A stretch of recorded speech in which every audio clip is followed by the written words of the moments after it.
This is a Rogue Media Network podcast.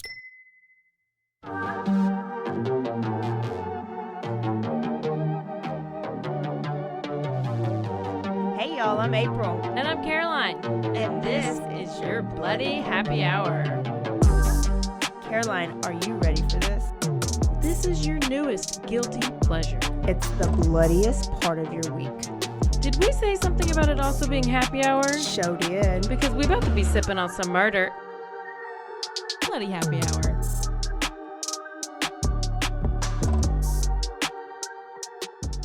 Merry Christmas and Happy Hanukkah. Happy Hanukkah. Happy Hanukkahs? And Ramadan and Kwanzaa and all the things. All of the things. We got a quickie for you today because we know that you have a busy schedule. You got to open gifts. You got to hang out with your family. You got to eat food. You got to do, well, I don't know what you have to do, but you got to do it all. So we're going to go through 12 murders of Christmas. Yes. On the first day of Christmas, my true love. Okay. So we have 12 murders of Christmas for you guys. For your first murder, we have the Who Lover murders, 2002 in Middleton, Pennsylvania. So on Christmas Eve in 2002, Ernest R. Wholever Jr. broke into his former home with the help from his brother after being prohibited entry from the courts after being charged with sexual offenses involving molestation of his own daughters, Ooh. Victoria, who was 20 years old, and Elizabeth, who was 15 years old. He had been evicted after his wife Jean obtained an order under the Protection from Abuse Act.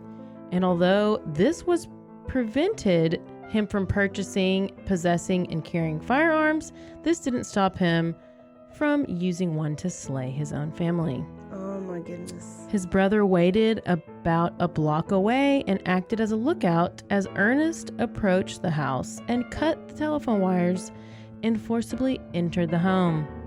He shot his wife Jean, two daughters, Victoria and Elizabeth. He left Victoria's infant daughter unharmed. Days later, Wholever was arrested and charged with 3 counts of first-degree murder. His brother who aided him, Scott Wholever, also acted as a Commonwealth witness aiding the prosecution. Ernest Wholever, who sat on death row since 2004, while his brother was sentenced to serve 15 to 25 years. I feel like that's still not enough. You read that so good. Were you in UIL? Maybe. Reading? Definitely not. Oral reading UIL. All right, I got a Texas Christmas massacre for you. 2011, and this is Grapevine, y'all. Another Santa Claus tainted Christmas for another family in 2011 in Texas. Aziz Yazpandaha.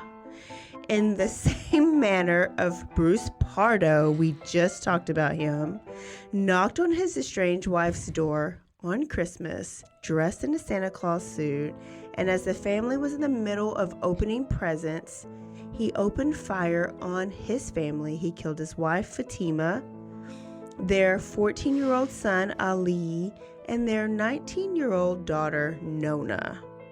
Also victims to his rage were his wife's sister, Zoraya, that's probably not right, her husband, Muhammad, and their 22-year-old daughter, Sahara Desert, I don't know. At some point before all the slayings finished taking place, someone had called 911 from inside the apartment. Okay, so after spreading bloodshed and committing the murders, Yazda Parana committed suicide. When the family was found dead by the police that Christmas morning, wrapping paper lay scattered throughout with opened and unopened presents splattered in blood. Can you imagine that crime scene? To add the chill to the tragedy, the last text Sarah would send would be to her boyfriend, just as her uncle had shown up, expressing annoyance at him doing so, and his Santa ensemble saying now he wants to be all fatherly and win Father of the Year because he fucked up before. Oh, she was about that life. She was mad at her daddy. Crime number 3. We have body hidden beneath Christmas presents. 2011 in Jacksonville, Florida. I'm not surprised. Michelle O'Dowd, who's 67, never imagined that her giving and welcoming spirit would be what would lead to her death when she offered her friend Patty Michelle White, 41 years old, a place to stay after she found herself homeless. By early December 2011, somehow the friendship had gone awry and things had begun to sour between the two. O'Dowd's twin brother was always suspicious of White and grew concerned when she failed to show up for work or answer her phone. So he went to her house to check on her and found her foot sticking out from beneath the presents under the Christmas tree. Her dead body laid there, buried beneath the masses of Christmas presents intended for her family and grandchildren. Her face was bloodied. White had strangled her, beat her to death, and hid her body there. She also stole her debit card and credit cards and was arrested in South Carolina after being found when she used 2 ATMs. Family members said that White was part of the family and couldn't even comprehend what had transpired. They were sickened that she would bury the body beneath the gifts meant for the children under the Christmas tree O'Dowd took so much pride in. Christmas was her favorite holiday, and she had put so much effort and time into decorating for it. That is shitty. That's real shitty. It's real bad. How about Valdez's Christmas present? In quotations. 2013, Chicago, Illinois, we are coming to you. 18-year-old Alexis Valdez lived with his aunt and her boyfriend Silvestri. Ooh, I might have heard a podcast on this. When the two males got into an argument in late December 2013 about him living there rent-free and not contributing to the household. After this, Valdez was pissed. He was told that he would have to move out if he continued this way.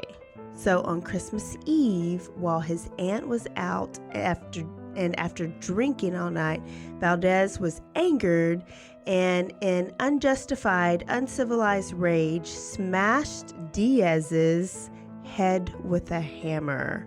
He reportedly shut the windows, closed the blinds, played some music, probably like we have playing right now, and jammed while he used a butcher knife to cut off Silvestri's ears, nose, and mouth. How do you cut off a mouth? I don't know. He also cut off his arms and used his bare hands to pull out his eyes. Why didn't we do a podcast on this? And then he decapitated him, leaving his head on his aunt's pillow as an early Christmas present. That's so nice.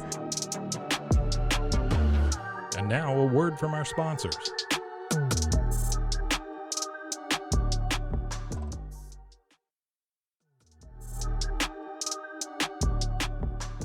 After becoming tired of mutilating the body, I'm sorry. He got tired. He got tired.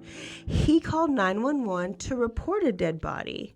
Upon arriving, police found him saturated in blood.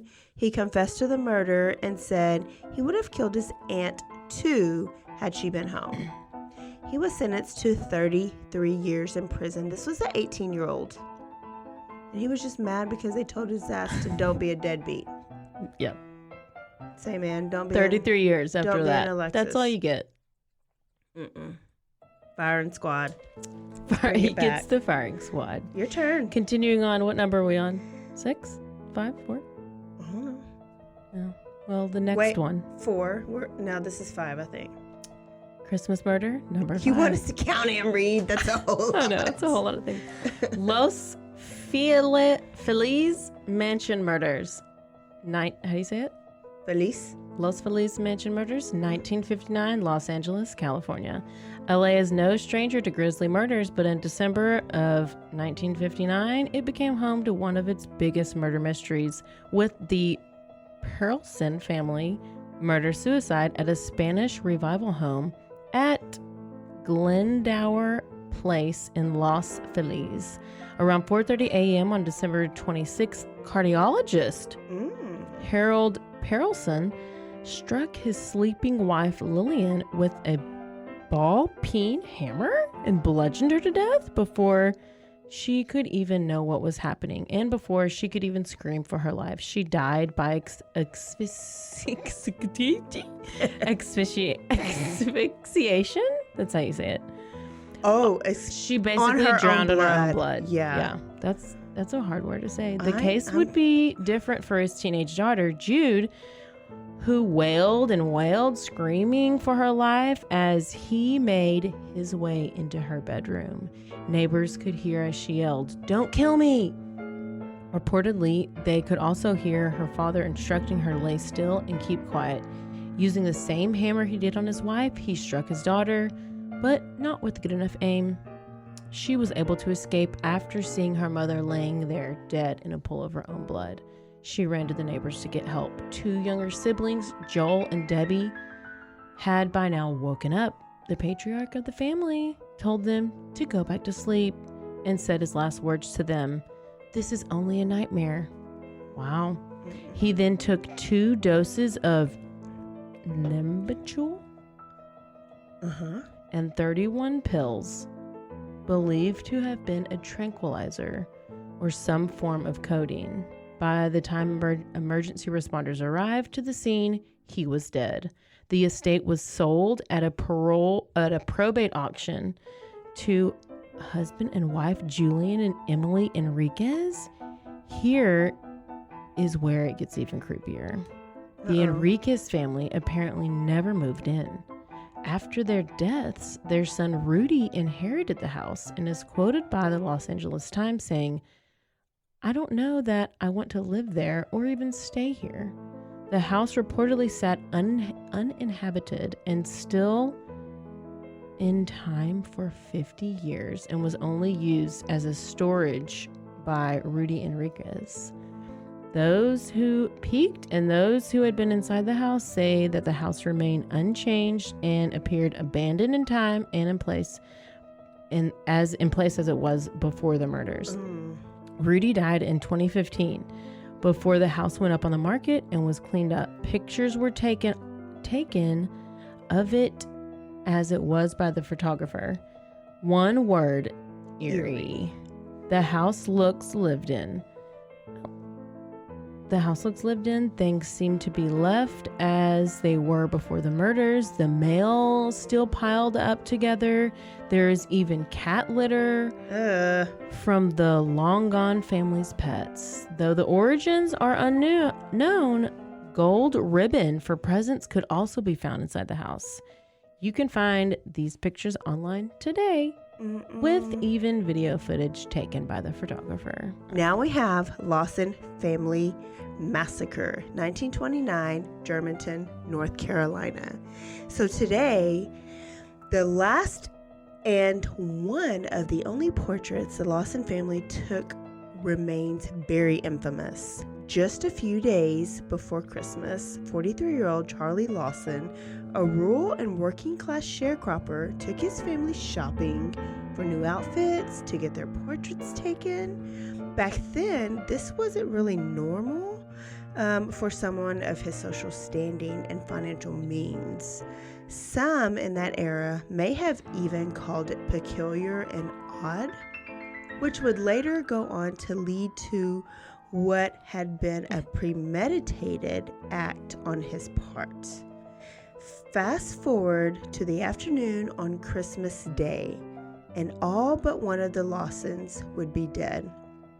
Waiting by his barn for 2 of his daughters, Carrie, age 12, Maybelle, age 7, to head out to their aunt and uncle's, Charlie saw them walk out and shoot them both with a 12-gauge shotgun and proceeded to bludgeon them almost unrecognizably. He moved their bodies into the barn and then stalked towards his other family members, shooting his wife, Fanny, 37, who was on the porch. Alerted by the shotgun, his sons, James, 4 years old, and Raymond, 2, tried to seek refuge and escape him by hiding. He shot his daughter Marie, 17, and then both boys. He then bludgeoned his youngest 4-month-old infant, baby girl Mary Lou, to death. Oh my God. He then walked into the woods and killed himself. Family annihilators even way back then. Mm-hmm. His oldest boy, 16-year-old Arthur, had been the sole survivor as he had been sent into town to run an errand on purpose, I wonder.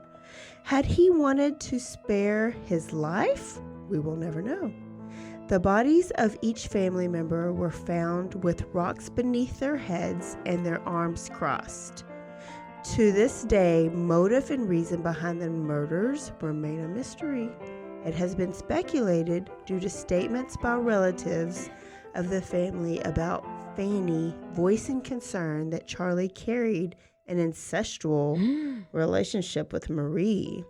Whether this had something to do with this family massacre, we would never know.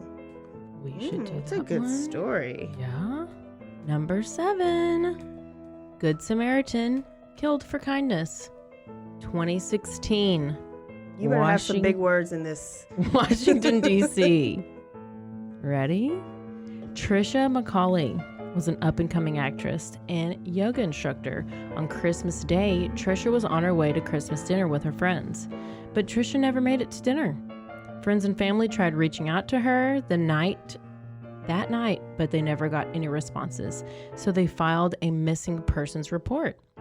They spent that night and the next day looking for her. It wasn't long until the 26th of the next day that officers found her white Scion parked outside of CVS, and standing outside of the vehicle was Adrian Dwayne Johnson, and inside the car was Trisha's body. A man fitting Johnson's description was seen by a witness driving the vehicle around. Johnson has a criminal history of multiple theft charges. He was caught on camera robbing convenience stores, and he was ordered to wear an ankle monitor, but never showed up to get it put on. Johnson claimed that Trisha offered him a ride, a total stranger, and said the two of them had consensual sex, and she ended her own life by hanging herself in her car. That's so easy to do. And before that, she told him, go ahead, take all my credit cards and cash. Please I do. want you to have it all. When back in real life, her body was found in the back seat with no ligature marks around her neck, and he even picked up a prostitute with her corpse in the back seat. Uh-oh. When police asked him why he didn't bring her to the hospital, he said he didn't really think she was dead. He thought she was asleep in the back of the car. Turns out she had been severely beaten, her legs were tied up, she had been sexually assaulted, and her clothes were torn. So, Crazy Eyes Johnson, you should see this guy, he's got crazy eyes, was arrested and charged with her murder. He was convicted and sentenced to a whopping 30 years. Oh, that's ridiculous. I know. Are we going to Dayton, Ohio? We sure is. This was the story on my list. What number were we at? 7. I think we only have... No. This is probably like 8. I'm the evens. Oh. 8, maybe. We're almost there. All right, 8th story. From December 24th to December 26th, in 1992, 6 people were killed, 2 injured, in one of the worst killing sprees in Dayton, Ohio's history. The Dayton Daily News reported. The massacre became known as the Christmas Killings and began when Laura Taylor, DeMarcus Smith, Heather Matthews, and Marvelous Keene shot for their first victim. All the black people were like, oh, hail us black people. Joseph Wilkerson to death on December 24th inside his home. They continued their shooting spree for days. Their initial motive was robbery, but when Keene grew paranoid about snitches, according to Crime and Investigation, 2 of them were killed when the group became concerned they could implicate the 4 in the other deaths. The killers were arrested on December 26th, and Taylor, Smith, and Matthews are serving life sentences for murder. Keene was convicted in 5 of the killings and was executed by lethal injection in July of 2009. Oh, that was number 7. Now we got number 8. Oh.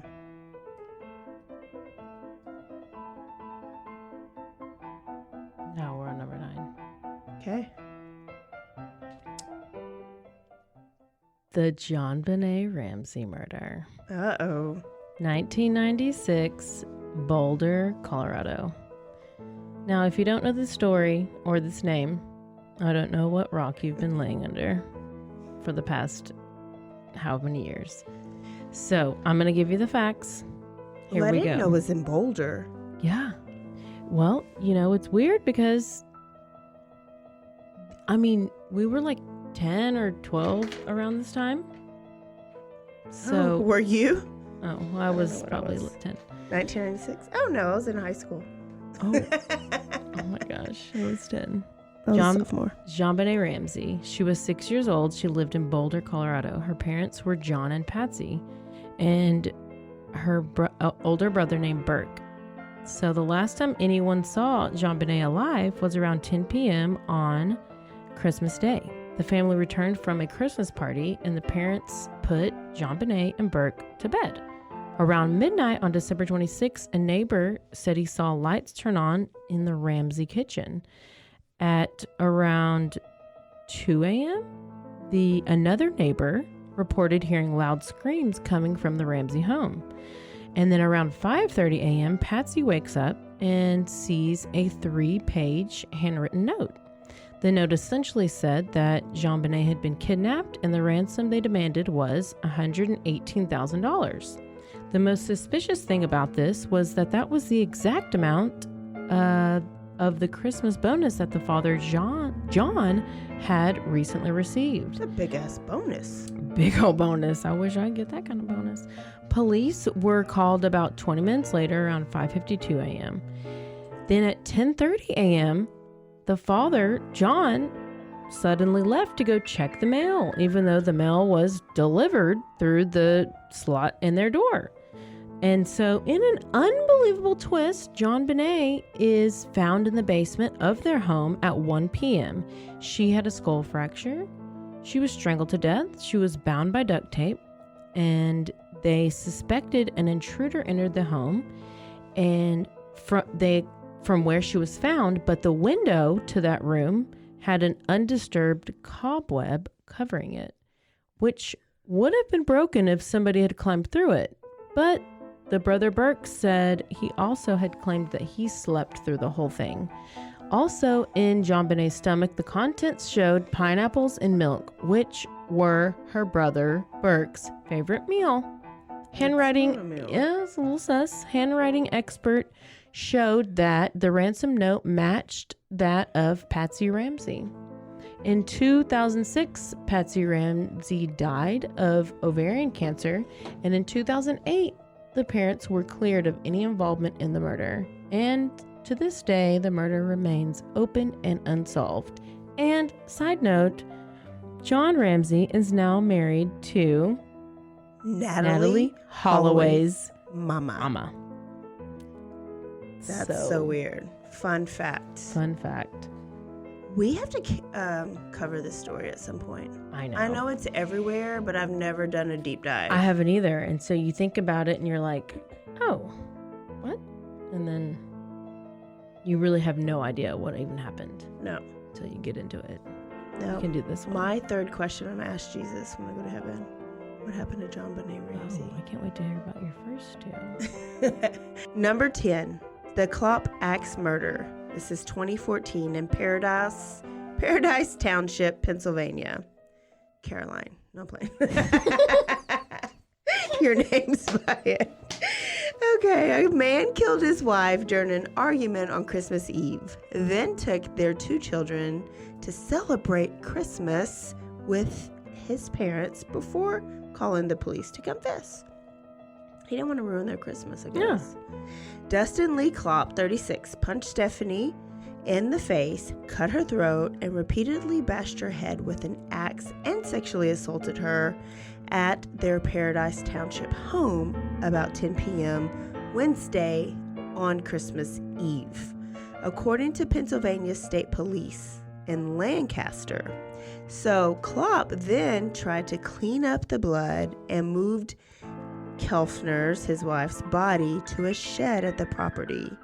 He called state police the next day to tell them he killed Kelfner and wanted to turn himself in. A trooper arrived at their property and found Kelfner's body in a car carrier bag in the shed. Klopp was charged with homicide, abuse of a corpse, and tampering with or fabricating evidence.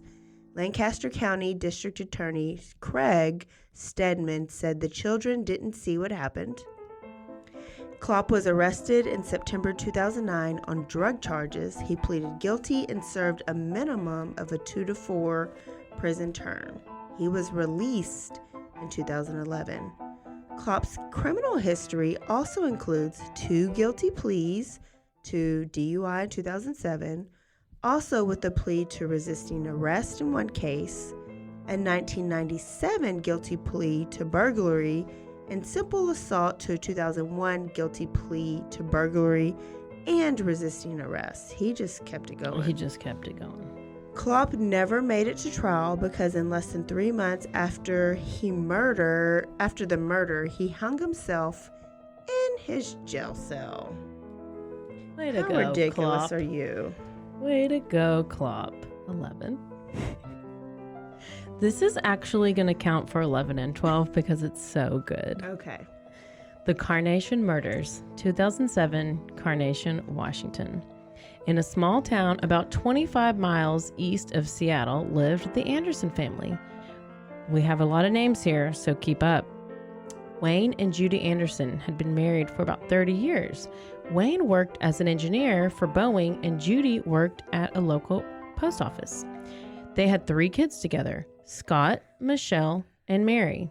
Scott was married to Erica, and they had 2 kids, 5-year-old Olivia, 3-year-old Nathan. Michelle was dating a man named Joseph McEnroe. Now, the Anderson family lived on a 10-acre property. On Christmas Eve, 2007, Wayne and Judy had planned a family gathering to celebrate Christmas. Decorations were up. The kids were excited to open gifts. They were ready to see Santa. Well, the 2 people that were not present at the home that evening were Michelle and her boyfriend, Joseph. But soon, they would make their appearance, when both of them burst through the door, each holding handguns. Michelle fired a shot at her father, Wayne, while he was just relaxing, reading a newspaper, but she missed. Her gun jammed. And then Joseph approached Wayne and shot him dead. Joseph then turned the gun on Judy and shot her dead as well. They dragged their bodies out to the shed and waited on Scott and Erica and the 2 kids because they had yet to arrive to the home. About an hour after killing the parents, the rest of the family arrived at the home. But Michelle and Joseph, they both started firing immediately when they entered the home. And they also fired at the children.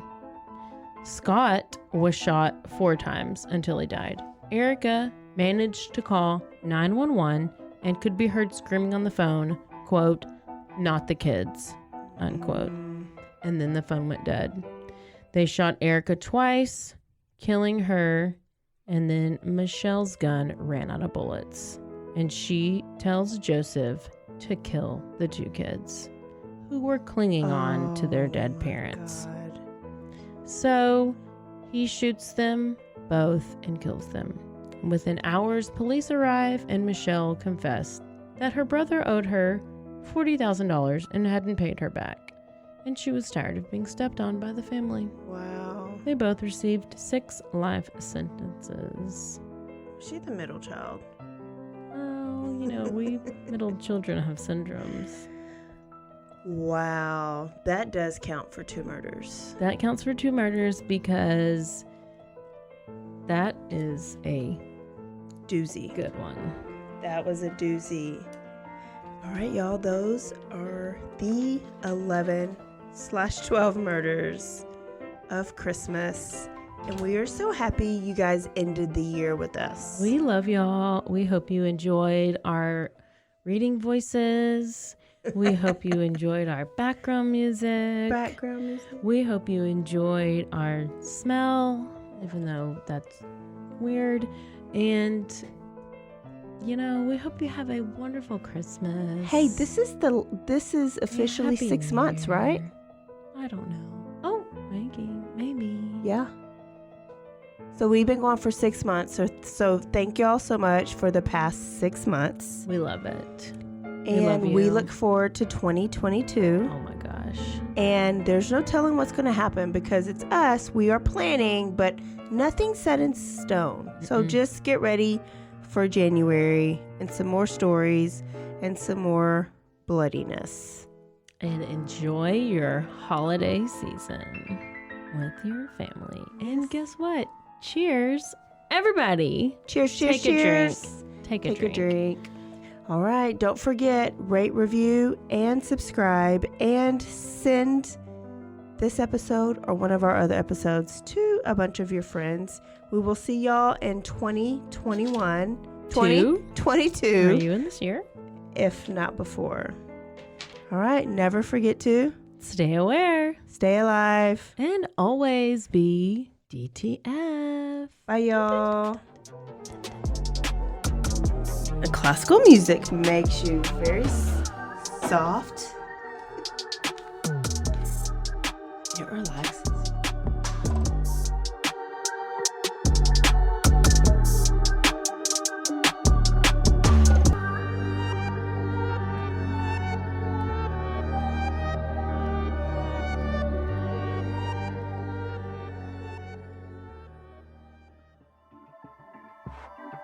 This has been a Rogue Media Network production.